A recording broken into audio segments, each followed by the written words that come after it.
Hello दोस्तों, स्वागत है आप सभी का हमारे चैनल स्टार्टअप विद नॉलेज में। तो दोस्तों, आज मैं आप सभी के लिए लेकर आया हूं कि सहारा रिफंड पोर्टल में जो एक न्यू अपडेट्स आई है, जो कि आप सभी को पता होगा कि MOCR resubmit.crs.gov.in ये नाम का एक न्यू वेबसाइट क्रिएट किया गया है सहारा द्वारा, जिसका पेमेंट 45 डेज के बाद नहीं आया है। वो सभी के लिए आपका ये वेबसाइट क्रिएट किया गया है।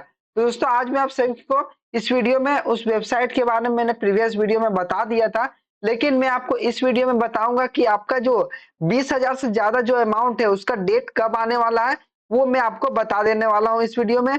उसके बाद आपको यह जानकारी सुनकर खुशी होगी कि अगर आपका आधार कार्ड और जो आपका सहारा का बॉन्ड है उसमें आपका जो नेम और जो आधार कार्ड का नेम है वो आपका अगर मिसमैच है, तो वो आपका एक लॉटरी का फॉर्म आएगा, जो कि आपको फॉर्म फिल करने के समय आपको प्राप्त हो जाएगा। उसको आप रिसबमिट को आप लॉटरी से एफिडेविट करवा लीजिएगा। एक एफिडेविट की ओनली जरूरत पड़ने वाली है और वो आपका हो जाएगा। तो मैं आपको सारा जानकारी इस वीडियो के माध्यम से बताने वाला हूँ। और आपका ये फॉर्म है वो मैं आपको टेलीग्राम लिंक में दे दूंगा कि कैसा फॉर्म आपको किस तरीके से मिलेगा। लेकिन अगर आप अप्लाई करते समय ही उस फॉर्म को निकालिएगा, वो आपके लिए बहुत ही बेस्ट होगा। तो दोस्तों, चलिए शुरू करते हैं फिर वीडियो में आगे बढ़ने से पहले अगर आप इस चैनल में न्यू है तो इस चैनल को सब्सक्राइब करें, वीडियो को लाइक करें और दोस्तों को शेयर करें। जिन लोगों का सहारा में पैसा फंसा है वो लोग अच्छी तरीके से ये समझ लेंगे। सबसे पहले मैं आपको यहाँ पे जो अटेंशन आता है वेबसाइट को ओपन करते समय ही, वो मैं आपको यहाँ पे दिखा देता हूँ। ये अटेंशन आपको यहाँ पे शो होता होगा। अटेंशन डिपोजिटर दोज हु डिफेंसेसी और पेमेंट फेल्योर। मतलब कि अगर जो आपने आपका किसी का एरर शो होता होगा, कोई कोई अगर आप लोग लॉगिन करते होंगे तो आप लोगों को एक एरर शो होता होगा, जिसका वो एरर हुआ है या फिर किसी का डिफेंसेसी शो हो गया है, वो लोग का आपका has been communicated kindly take action for the deficiency communicated और रिसबमिशन पोर्टल। ठीक है, मतलब उसके लिए एक रिसबमिशन पोर्टल निकाला गया है। और ये रिसबमिशन पोर्टल आपको यहाँ पे देखने को मिल रहा होगा, microsubmit.gov.in ये नाम का एक वेबसाइट है। वो वेबसाइट भी मैं वो आपको ओपन करके दिखा दूंगा कि क्या है। उसके बाद देखिए यहाँ पे रिसबमिशन डिटेल्स में आपको क्या मांगा गया है। रिसबमिशन डिटेल्स में आपको यहाँ पे देखने को मिल रहा होगा, अगर आप जो कि जैसे कि अभी करेंटली जो अभी चल रहा है वो आपका एक्सेप्टिंग कर रहा है ओनली 19,999 तक का जो बॉन्ड है, उसी का अमाउंट का बॉन्ड अभी तक एक्सेप्ट किया जा रहा है। उससे ज्यादा का जिसका बॉन्ड होगा वो लोगों का एक्सेप्ट नहीं किया जा सकता है। जैसे कि बहुत लोगों का बॉन्ड होगा जो कि आपका 19,000 20,000 से एबव होगा, वो लोगों का अभी बॉन्ड का कुछ आगे निर्देश नहीं दिया गया है। उन लोगों का निर्देश जो है आपका 25 दिसंबर के बाद आएगा। ठीक है, उससे पहले आपका कोई नोटिस नहीं आने वाला है। ये जो 20,000 से एबव वाला का है, 19,999 से जो बिलो है उसका नोटिस तो 25 नवंबर से आप अप्लाई कर सकते हैं। उसके बाद 10,000 वाला जो था उसका तो आपका 14 नवंबर से ही अप्लाई करने का डेट चालू हो चुका है। ये सब रिसबमिशन पोर्टल में। उसके बाद फिर आपको यहाँ पे देखने को मिल रहा होगा कि आपका ये जो रिसबमिट क्लेम है वो आपको आफ्टर 45 डेज के बाद पेमेंट रिसबमिट आपको पेमेंट मिल जाएगा। मतलब आपका रिसबमिट पेमेंट जो है आपका 45 डेज के बाद आपको मिलेगा, जैसे कि आपका पुराना प्रोसेस से होता था। तो सब चलिए मैं आपको पहले ले चलता हूँ कि इसका जो पुराना वेबसाइट है ये मैं आपको अभी यहाँ पे दिखा रहा हूँ। ये आपका पुराना वेबसाइट था, जिसमें ये वेबसाइट आप सभी को जिन्होंने अभी तक CRCS जो सहारा का रिफंड पोर्टल का जो फॉर्म है वो अभी तक किसी ने नहीं भरा है। और ये फॉर्म कोई भी भर सकता है, आप लोगों को पता होगा। और इसमें कोई भी लिमिट की आवश्यकता नहीं है, इसमें कोई भी लिमिट नहीं लगेगी। ठीक है, उसके बाद जमाकर्ता लॉगिन तो आप लोग को यहाँ पता होगा कि किस तरीके का लॉगिन है और किस तरीके से यूज किया जाता है इसको। यहाँ आपको देखने को मिल रहा होगा जिन जमाकर्ताओं को कमी संबंधी संदेश भेजे गए हैं, मतलब कि अगर आपके मोबाइल में मैसेज आया है, अगर मैसेज नहीं आया है तो आप अपने जमाकर्ता लॉगिन को यहाँ पे आप अपना लॉगिन करके चेक कर लीजिएगा कि आपका क्या इशू है। अगर आपका लॉगिन होकर डिफिशियंसी शो कर रहा है या फिर एरर आ गया है डायरेक्ट, तो मत समझिए वो आपका पेमेंट फेलियर का सिग्नल दिया गया है उसमें। ठीक है, उसके बाद आप अगर आपका पेमेंट फेल हो जाता है या कोई इशू आ जाता है उसमें, तो आप यहाँ CRCS का जो ऑफिशियल वेबसाइट है, यहाँ पे न्यू वेबसाइट जो क्रिएट किया गया है उस पर आप जाके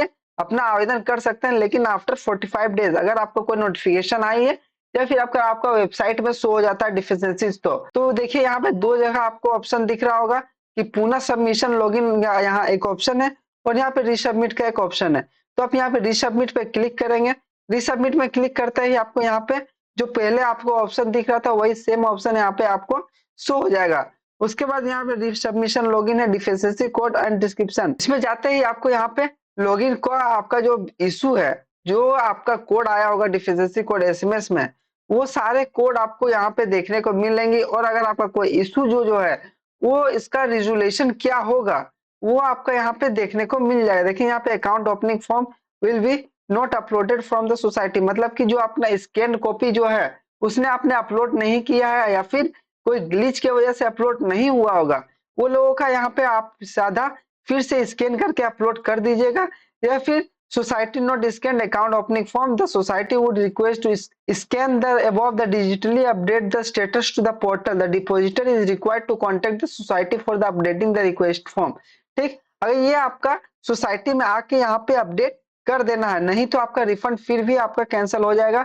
ये सारा काम आपको 45 डेज के बाद आपके मोबाइल में मैसेज आ जाएगा डिफेंसेस कोड का, या फिर आपका कुछ जो इशू है आप यहाँ पे देख सकते हैं। सारे इशू का रिजोल्यूशन यहाँ पे आपको देखने को मिल जाएगा। 5 या 6 पेज का आपका डिफिशिएंसी कोड का इशू है, वो सब आप यहाँ से अच्छी तरीके से देख के समझ लीजिएगा।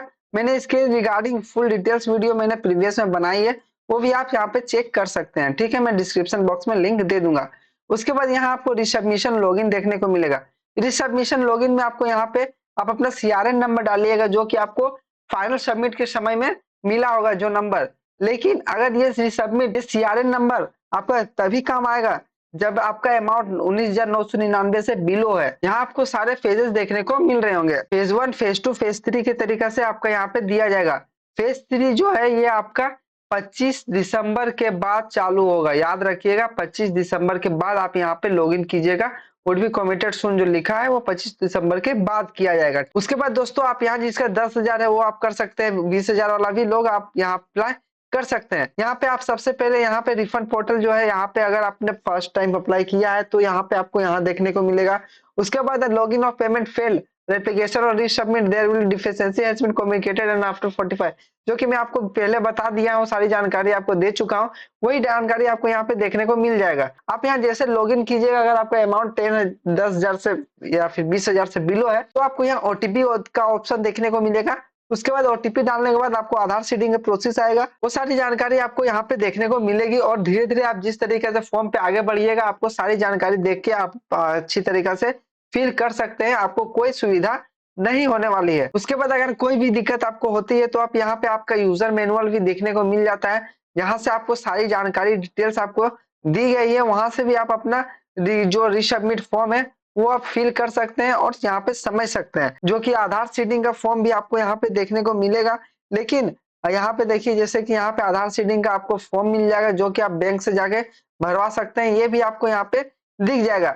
उसके बाद अगर आपका नेम स्पेचिंग का जो इशू आया है, वो इशू को आप समझने के लिए या फिर उस इशू को आप देखने के लिए आप जैसे कि फॉर्म अपलोड में जाइएगा, वहां पे आपको 2 पीडीएफ मिल जाएगा देखने को। एक में आपका डिटेल्स बताया गया होगा और एक में आपका लॉटरी एफिडेविट करवाने का फॉर्म होगा। वो लॉटरी एफिडेविट आप अपने कहीं सामने वकील है या फिर वकील के पास जाके करवा सकते हैं। 150 रुपए जो लेगा वो आप लेके कुछ आपका कर देगा। ठीक है, उससे कोई दिक्कत नहीं है, आप आराम से करवा के उसको आप सबमिट कर दीजिएगा। उसमें आपका उसका जो आपका डेफिशिएंसी जो क्लाइम है उसके अनुसार कीजिएगा। उसके बाद उसमें जो आपको देखने को मिलेगा, वकील का आपका लाइसेंस नंबर मांगेगा उसमें। उसके बाद आपका उसका स्टाम्प लगेगा और आपका एक जो पेड है वो आपका टिकट एक लगता है, वो टिकट आपका अटैच करके स्टाम्प मार के आपको दे देगा। ठीक है, इसके रिगार्डिंग में आपको जो फॉर्म की वीडियो है वो आपको जल्द ही ला दूंगा, दिखा दूंगा कि किस तरीके से आपका जो फॉर्म है वो क्रिएट हो जाएगा। ठीक है, तो दोस्तों आशा करते हैं आप सभी को यह वीडियो अच्छी तरीके से समझ में आ गया होगा, किस तरीके से आपका फॉर्म होगा और फेज 3 कब से शुरू होने वाली है। तो दोस्तों मिलते हैं आप सभी को अगली वीडियो में। आज के लिए जय हिंद, जय भारत।